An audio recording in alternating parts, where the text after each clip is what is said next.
Qui a le droit de choisir le prochain Dalai Lama? Les traditions sacrées du bouddhisme tibétain ou la poigne de fer du Parti communiste chinois? Ce n'est pas seulement un dilemme spirituel, c'est une bombe à retardement géopolitique. Un conflit où la réincarnation n'est pas qu'une idée religieuse, mais un outil de puissance mondiale. Voici l'histoire de l'un des plus anciens héritages spirituels au monde. Assiégé par l'un des régimes les plus puissants de la planète, et au cœur de tout cela, l'Inde, silencieuse mais significative. Ceci est la première partie d'une exploration en 2 volets de la bataille pour l'âme du Tibet. Depuis plus de 6 siècles, le Dalai Lama est bien plus qu'un simple guide spirituel. Il est l'incarnation vivante de la compassion dans le bouddhisme tibétain, la réincarnation d'Avalokiteshvara, le bodhisattva de la miséricorde. Le titre de Dalai Lama a été conféré pour la première fois au XVIe siècle, mais la lignée des incarnations remonte à bien plus loin. Traditionnellement, lorsqu'un Dalai Lama décède, le Panchen Lama, la 2e plus haute autorité spirituelle du Tibet, aide à localiser l'enfant considéré comme sa réincarnation. Cet enfant subit une série rigoureuse de tests, non seulement des rituels religieux, mais de profonds signes et reconnaissances spirituelles, imprégnés de siècles de tradition. Ce n'est pas un vote démocratique. Ce n'est pas non plus une nomination politique. C'est à tous égards une quête sacrée. En 1949, le Parti communiste chinois, auréolé de sa victoire dans la guerre civile, a tourné son regard vers le Tibet. Juste un an plus tard, l'armée populaire de libération a marché dans la région. Le Tibet, une nation avec son propre gouvernement, sa culture, sa religion et ses frontières, fut soudainement absorbé par un empire en pleine ascension.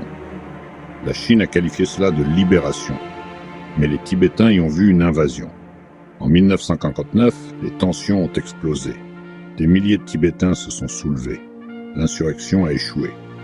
La même année, le 14e Dalai Lama, âgé de seulement 24 ans, a fui le Tibet. Déguisé et sous la protection de loyalistes, il a traversé l'Himalaya et est entré en Inde. Là, à Dharamshala, le Dalai Lama a établi l'administration centrale tibétaine, souvent appelée le gouvernement tibétain en exil. L'Inde lui a accordé l'asile, et avec le temps, Dharamshala est devenue la capitale spirituelle et politique pour des millions de Tibétains en exil à travers le monde. Depuis cette nouvelle base, le Dalai Lama n'a pas seulement mené la résistance tibétaine, il a mondialisé le bouddhisme tibétain.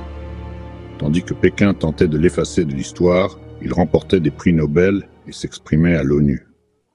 En 1995, le Dalai Lama a identifié un garçon de 6 ans, Gedun Choeki Nyima, comme la réincarnation du 10e Panchen Lama. Dans les 3 jours suivant l'annonce, le gouvernement chinois a enlevé l'enfant et sa famille. Ils n'ont plus jamais été revus. À sa place, la Chine a installé Jain Kain Norbu, un garçon formé par l'État, loyal au Parti communiste. Ce n'était pas seulement un enlèvement, c'était une prise de contrôle hostile de la spiritualité tibétaine. Pourquoi cela importe-t-il tant? Parce que le Panchen Lama est traditionnellement responsable de la recherche du prochain Dalai Lama. En enlevant le vrai, la Chine espère contrôler l'avenir du bouddhisme tibétain. Ils veulent un successeur qui ne soit pas choisi par la foi, mais par décret. Une marionnette en robe. À ce jour, le sort du véritable Panchen Lama reste inconnu. Les Nations Unies, Amnesty International et les leaders bouddhistes du monde entier ont exigé des informations. Mais la Chine reste silencieuse.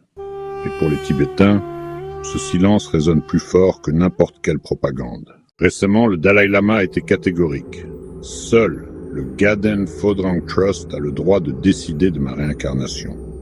Le Trust, fondé dans les années 1940 et rétabli en exil, est le gardien traditionnel des biens du Dalai Lama, tant spirituel que temporel.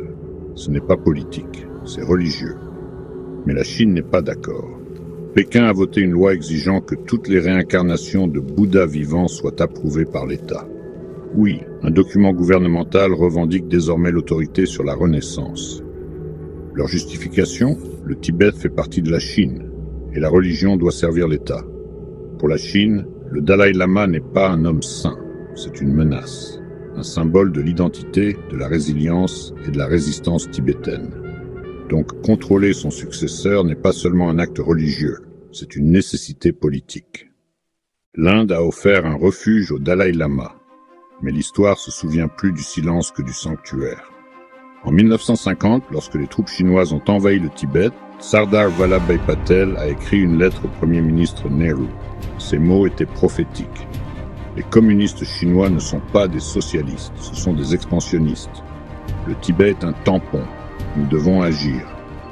Mais Nehru, espérant la solidarité asiatique et la paix, a ignoré l'avertissement. 12 ans plus tard, la guerre sino-indienne de 1962 a brisé le rêve de Nehru. La Chine a attaqué à travers l'Arunachal Pradesh et le Ladakh. L'Inde a été prise au dépourvu et humiliée. Le Tibet avait été le premier domino, et l'Inde ne l'a jamais vu tomber. Aujourd'hui encore, l'Inde évite de faire des déclarations fortes concernant le successeur du Dalai Lama. Craignant les représailles de la Chine, elle marche sur une corde raide diplomatique. Mais comme l'histoire l'a montré, le silence n'est pas toujours neutre. Parfois, c'est de la complicité. Le monde pourrait bientôt être témoin d'un événement inédit dans le bouddhisme tibétain, 2 Dalai Lama. L'un choisi par le système religieux traditionnel tibétain et l'autre trié sur le volet par le Parti communiste chinois. Ce scénario n'est plus hypothétique.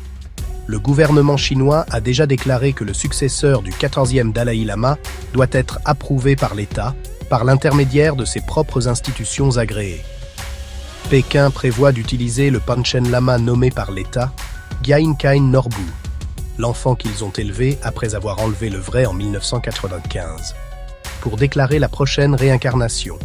Pendant ce temps, le Gaden Phodrang Trust, l'autorité spirituelle du Dalai Lama en exil, recherchera probablement une réincarnation dans un pays libre, peut-être même en dehors du Tibet, éventuellement en Inde ou en Mongolie. Cette scission spirituelle aurait des implications mondiales. Les temples à travers l'Asie seraient déchirés dans leur loyauté.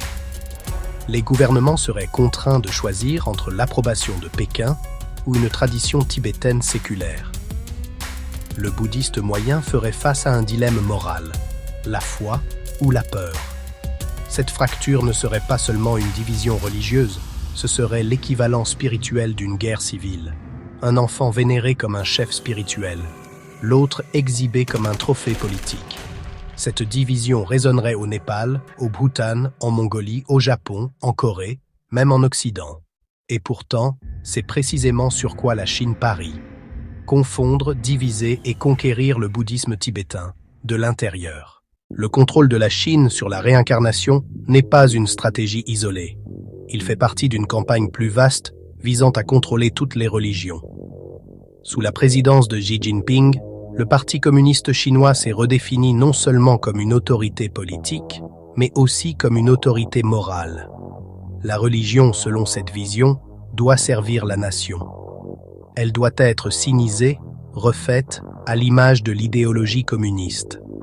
Les Bibles sont réécrites pour refléter les valeurs du parti. Les mosquées sont surveillées. Les croix des églises sont remplacées par des drapeaux. Même les temples sont contraints d'organiser des séances de propagande communiste.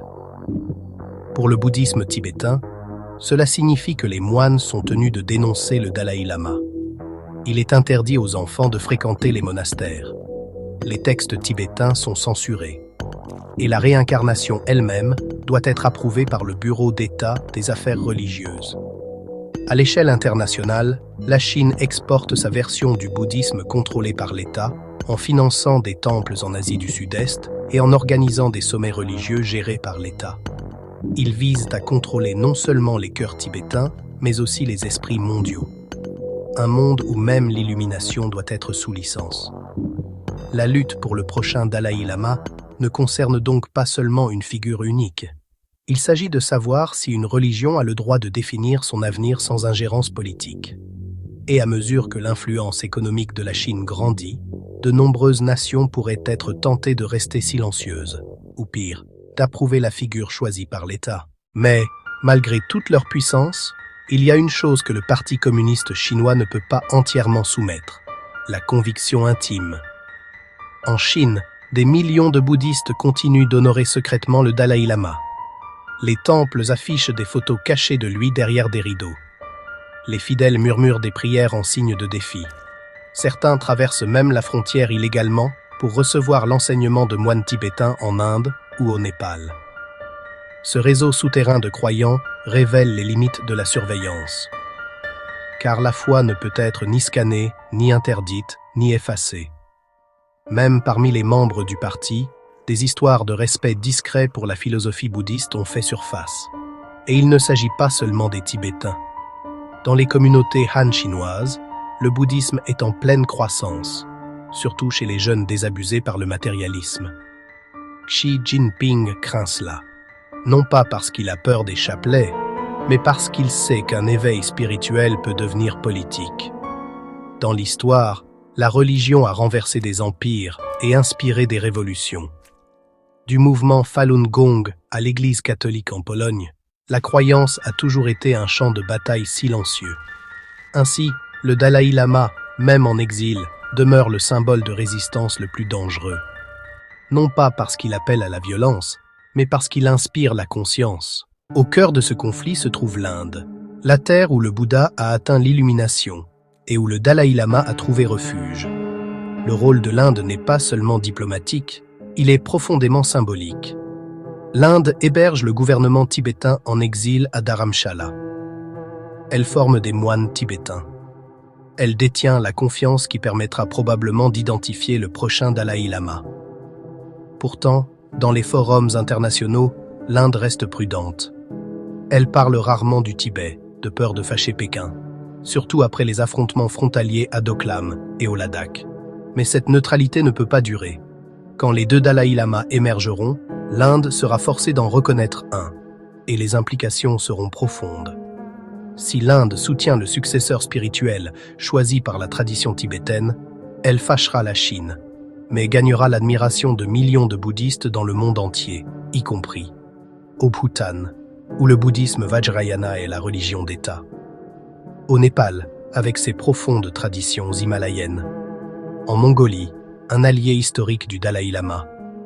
Au Japon et en Corée du Sud, avec leur population bouddhiste Mahayana. Au Sri Lanka, berceau du bouddhisme Theravada et d'un mouvement spirituel croissant. Ce n'est pas seulement un soutien religieux, c'est du soft power.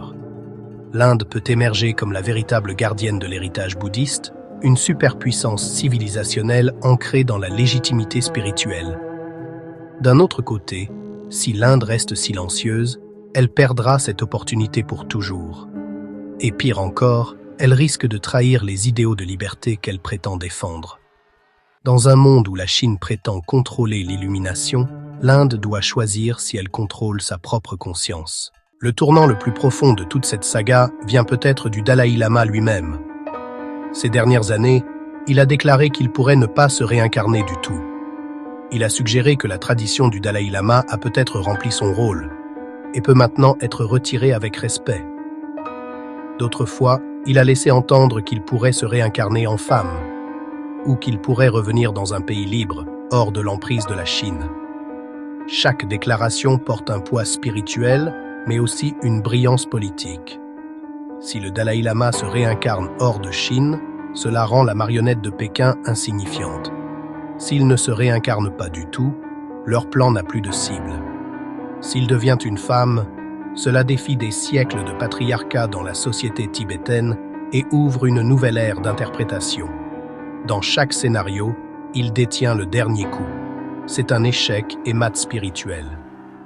En refusant de jouer selon les règles de la Chine, il montre au monde que la vraie foi n'est pas confinée à un trône, un temple ou un certificat. C'est une vérité intérieure.